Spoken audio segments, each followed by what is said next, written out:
Nos place darles la bienvenida a una nueva edición de Diálogo al Punto, un programa internacional que les trae información útil para la vida cristiana. Hoy tenemos con nosotros en el estudio al pastor y doctor Edwin Mendoza, que es pastor de una congregación, pero también se desempeña como consejero, como director del Ministerio de la Familia en la Unión del Pacífico. Y vamos a comentar un libro que él ha publicado que trata un tema sumamente importante. Bienvenido, pastor. Doctor Rassi, es para mí un tremendo privilegio de estar aquí en su programa. Mire, le he traído de regalo su libro electrónico. Muchísimas gracias. Que lo disfrute. Muchas gracias. Bien, pues vamos a iniciar el tema recordándonos que durante las últimas décadas la prensa ha informado de graves caídas morales y abusos sexuales por parte de dirigentes religiosos, de muchas denominaciones y congregaciones. Líderes protestantes destacados han debido abandonar sus puestos por su mala conducta sexual.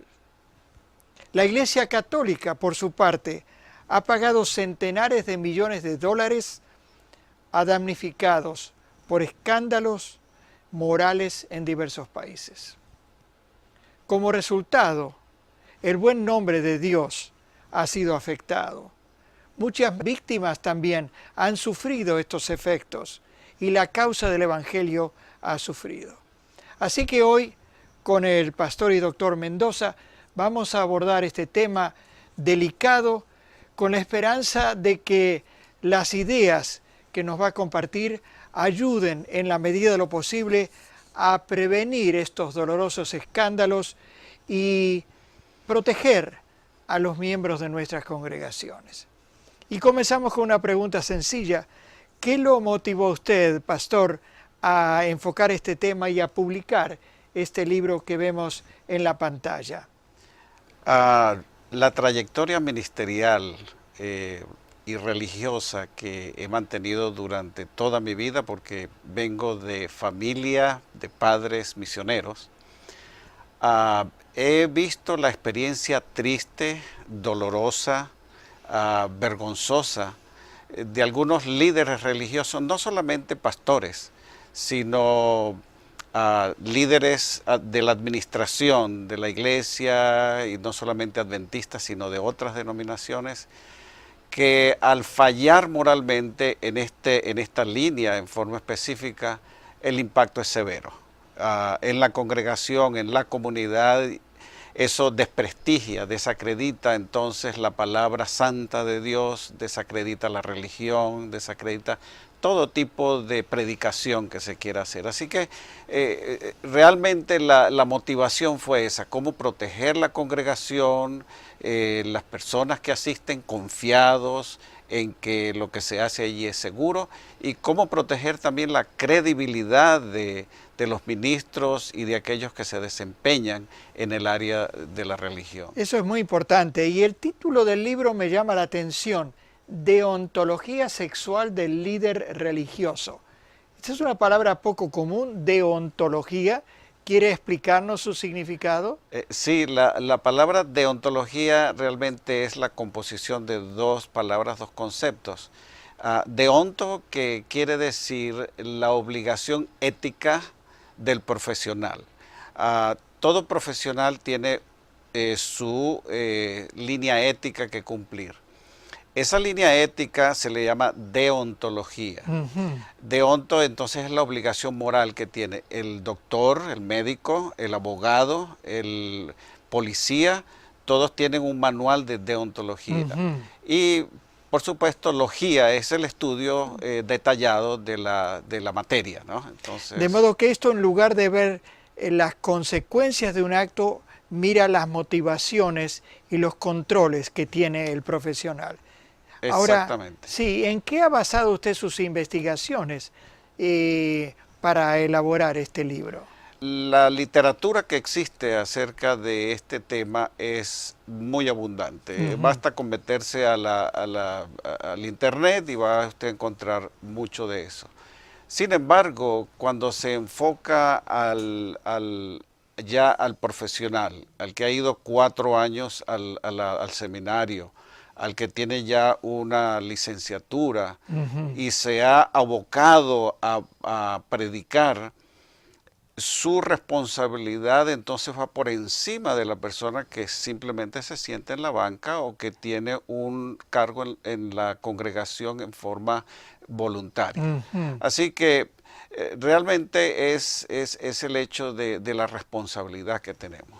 Bien, de modo que su libro va dirigido, según nos dijo hace unos momentos, a los administradores o pastores, pero también a los ancianos, a los diáconos y diaconisas, a los directores de departamento de escuela sabática, jóvenes, etcétera. Sí, realmente es para toda la persona que, ya sea voluntariamente o remunerado por alguna organización, lleva el título de profesor, maestro, pastor, evangelista en el área religiosa, en institución de educación o en iglesia.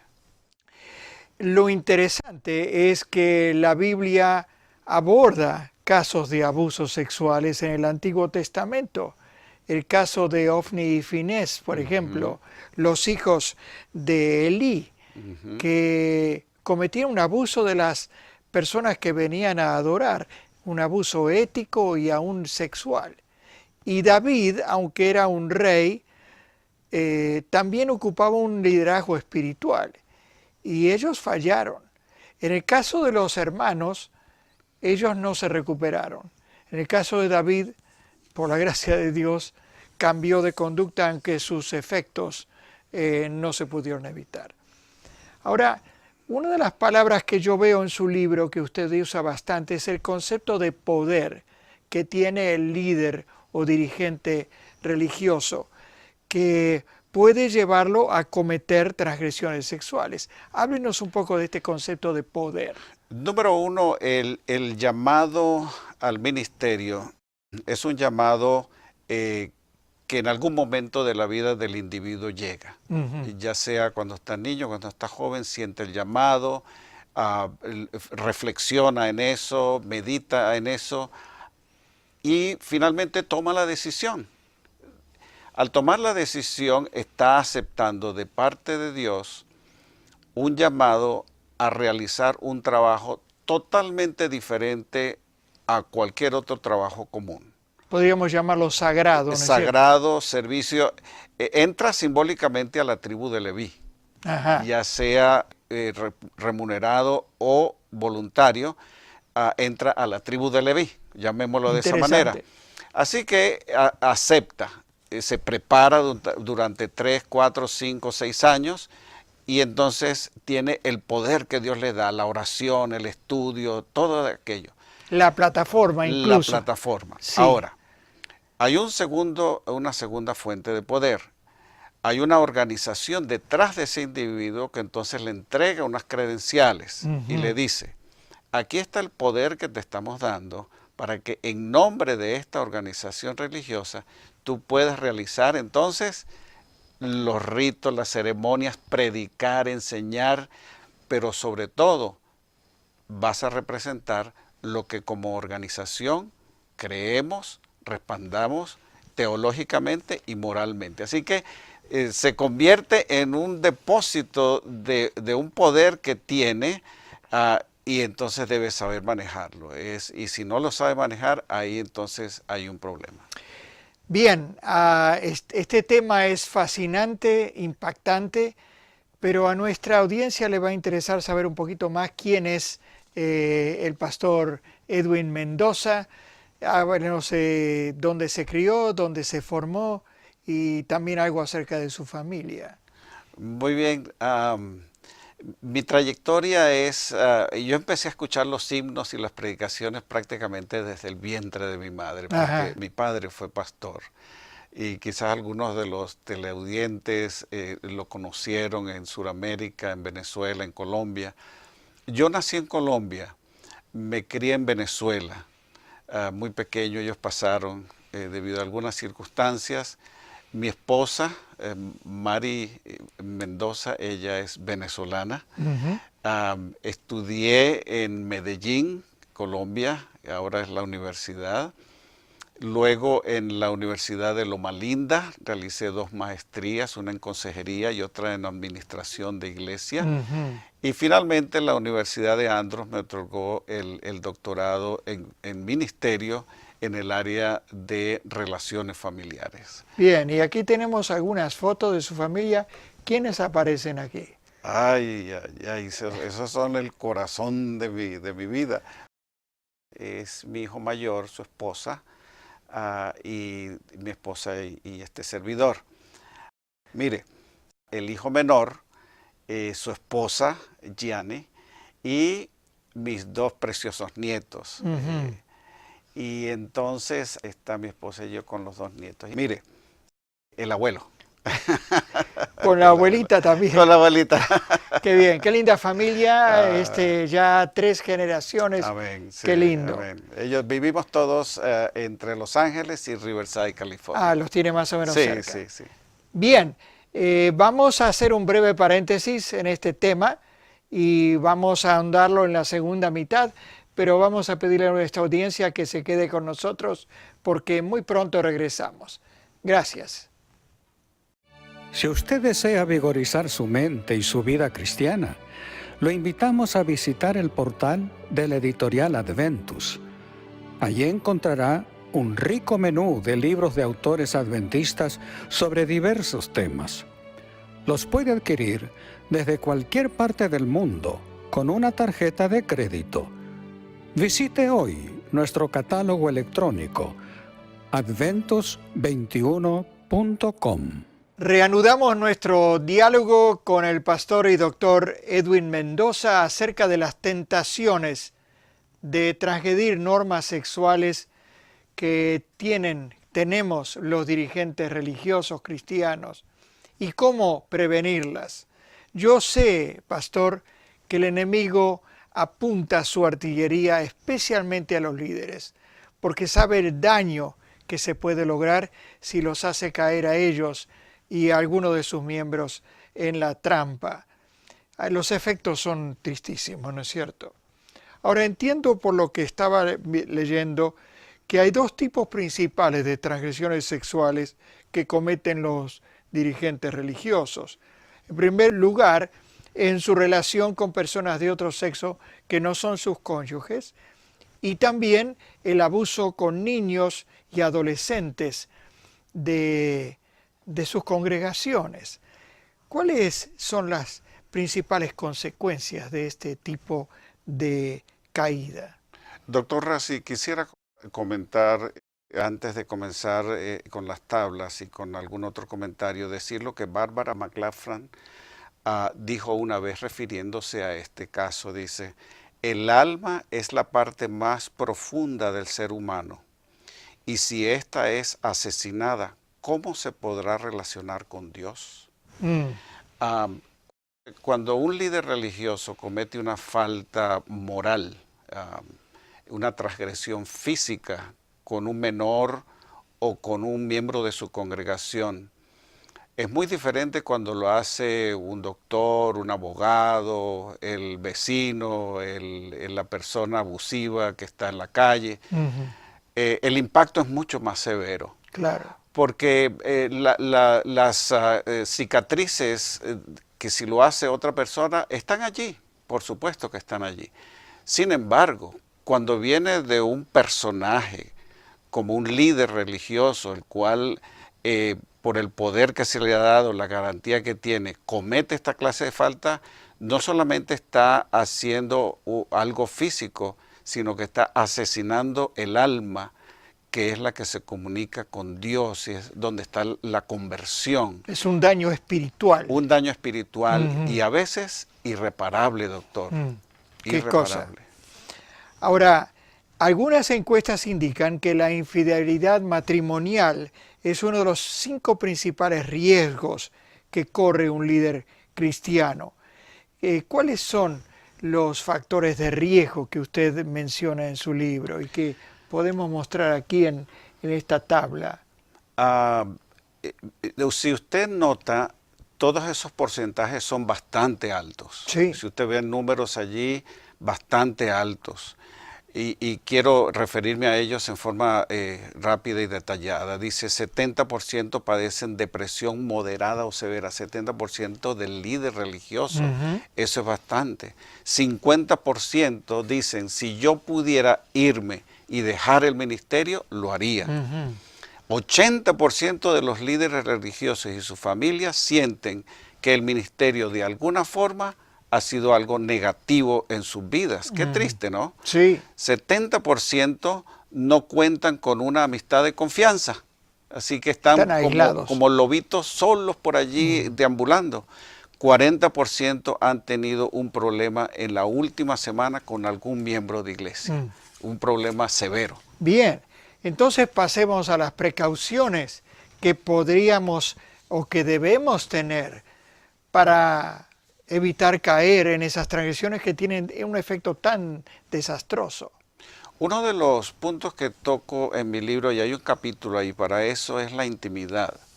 Sin embargo, no es solamente la intimidad física, podríamos pensar en eso, sino es la intimidad emocional, espiritual, con Dios, con su familia, con los integrantes de las personas que viven bajo su techo. Ser responsable y reconocer los desafíos emocionales y psicológicos debido a la herencia o al medio donde se ha criado. Hay ministros o líderes religiosos que han venido de vidas muy difíciles y ellos tienen que ser muy responsables de reconocer que esto tarde o temprano va a tener un impacto y que debe andar muy cuidadoso. La otra es saber manejar los factores de poder y credibilidad que se le han confiado a ese ministro o líder religioso. Por ejemplo, cuando llega el líder religioso a la cama de un paciente, no está llegando el doctor ni la enfermera. Toda la familia van a escuchar qué tiene el pastor o el clérigo para decirnos o el capellán para decirnos en esta ocasión tan difícil. Siempre que le sea posible, en la congregación, en la comunidad, el líder religioso debe ser el abanderado en defender a las víctimas. Utilizar el sentido común antes de caer, porque después de caer ya se perdió. Sí. Al enfrentar un caso delicado o complejo, de forma muy gentil, si no puede manejar el caso, refiéralo. Bien, bien. Buenos consejos para el líder cristiano. Sí. La tabla anterior debe ser tomada muy en cuenta. Sin embargo, hay algunos elementos que deben ser añadidos por el caso. Por ejemplo, extremar las medidas de precaución cuando hay niños o menores. Nada se debe dar por sentado, doctor Rassi. A veces pensamos, no, es que este es un hermano de 20 años o él tiene ya 40 años en la iglesia. No, un momento. Cuando hay niños, los cuidados deben ser extremados. Todo líder religioso que dirige actividades para menores debe someterse previamente a un chequeo por las autoridades. Las salidas y las actividades con niños y adolescentes deben ser aprobadas por la junta de iglesia, por la junta administrativa de la escuela o de la iglesia, deben ser debidamente hechos. Todo líder religioso está obligado a informar a las autoridades sobre abusos sexuales, ya sea que se cometan en la institución o se note que de la casa o de donde vive viene con marcas o viene con algunos problemas, debe reportarse. Jamás debe quedarse callado o querer investigarlo por su propia cuenta. A veces es la tendencia de proteger y de querer ir a investigar. Hay autoridades que están calificadas para eso. Y en la página 75 de mi libro escribí lo que llamo los mandamientos de la deontología sexual del líder Muy bien. religioso. Así que el que tenga curiosidad de cuáles son esos mandamientos, vaya al libro y vea Muy la página bien. 75. Muy bien. Ahora, ocurre un abuso, ocurre una caída sexual. ¿Qué rol juegan los administradores, los supervisores de este líder, de este pastor, capellán, maestro, líder de alguna sección de la iglesia? Uno de los llamados y de las propuestas que hago en mi libro es para las instituciones. Las instituciones deben ser muy cuidadosas, prestar más atención a la trascendencia que trae el individuo antes de entrar al ministerio, antes de hacer sus estudios. Pero cuando un líder religioso comete un abuso, enseguida debe ser suspendido. Enseguida, no esperar o ir a ver qué pasó, sino suspendido en forma momentánea, si es necesario, y explicar la razón, ¿no? El líder religioso debe ser removido así inmediatamente. En sesión privada debe informarse a la iglesia o a la escuela las razones por las cuales y tener los hechos bien claros, bien específicos para que sean entendidos por todos. Respetar la dignidad humana también, tanto de la víctima como del victimario.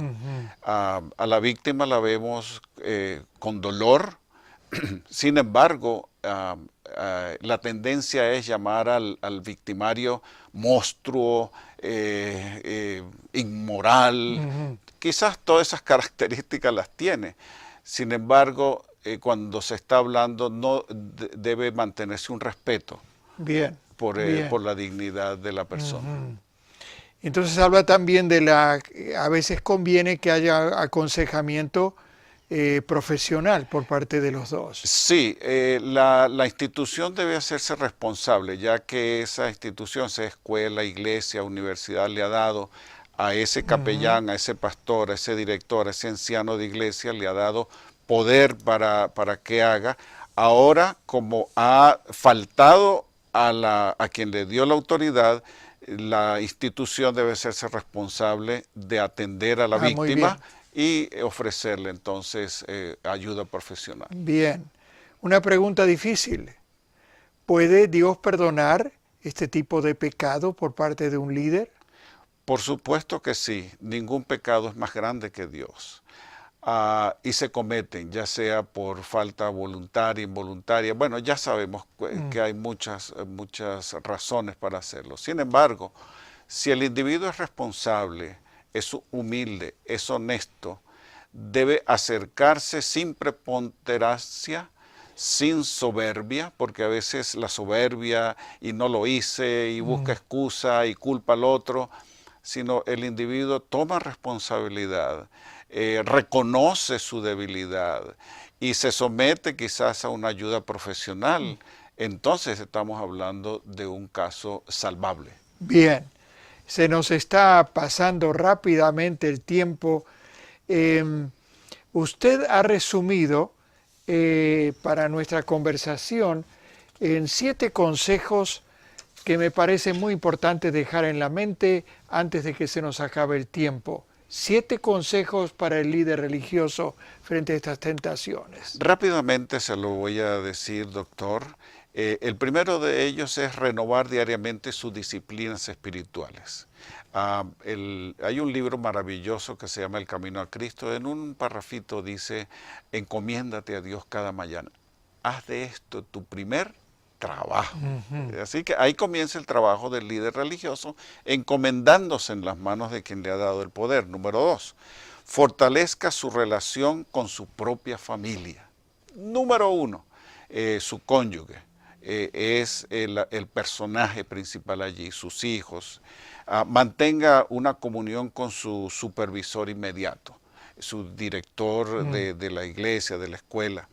De forma regular, tome tiempo libre, reflexione, piense, retírese para orar, tome vacaciones, relájese, haga ejercicio y duerma suficiente para que pueda enfrentar los desafíos del día. Únase a un grupo de oración. hay ministerio de varones, ministerio de damas y grupos de oración, hágalo. Goce de la vida y de su vocación y hágalo con agradecimiento a nuestro Dios. Claro, porque es un honor impresionante el poder guiar a la gente a amar a Dios y a obedecerle. Bien, vamos a mostrar otra vez aquí la tapa de su libro para aquellos que quieran obtener más información y vamos a incluir también en la pantalla su dirección electrónica por si alguien quiere comunicarse con usted acerca de su libro o de su propia experiencia. ¿Quiere leernos la dirección? Sí, la dirección es edmengo, es las primeras letras de mis nombres, Edwin Mendoza González, edmengo53@yahoo.com. Yo voy a cerrar nuestro diálogo, pastor, citando un pasaje que me ha impactado en esta versión, donde dice, no dejen que el pecado los gobierne ni que los obligue a obedecer los malos deseos de su cuerpo. No dejen que el pecado los use para hacer lo malo, más bien entréguense a Dios y hagan lo que a Él le agrada. Amén. Esa es nuestra oración hacia nuestros colegas que ocupan cargos de liderazgo, que llevan esta sagrada responsabilidad de apacentar el rebaño del Señor que tiene adultos, jóvenes, niños. De modo que oramos por ti, líder, que disfrutes de esa responsabilidad, que te conviertas en un buen pastor, como tratamos de serlo el pastor Mendoza y un servidor. Y nos despedimos, porque el mundo necesita más cristianos, cristianos fieles, cristianos bondadosos, cristianos embajadores de este Jesús que vino a vivir, a morir, a resucitar por nosotros y que ha prometido regresar en gloria para inaugurar el reino eterno donde no habrá más separación, dolor, pecado ni muerte. Y ahí queremos estar contigo, estimado televidente. Adiós.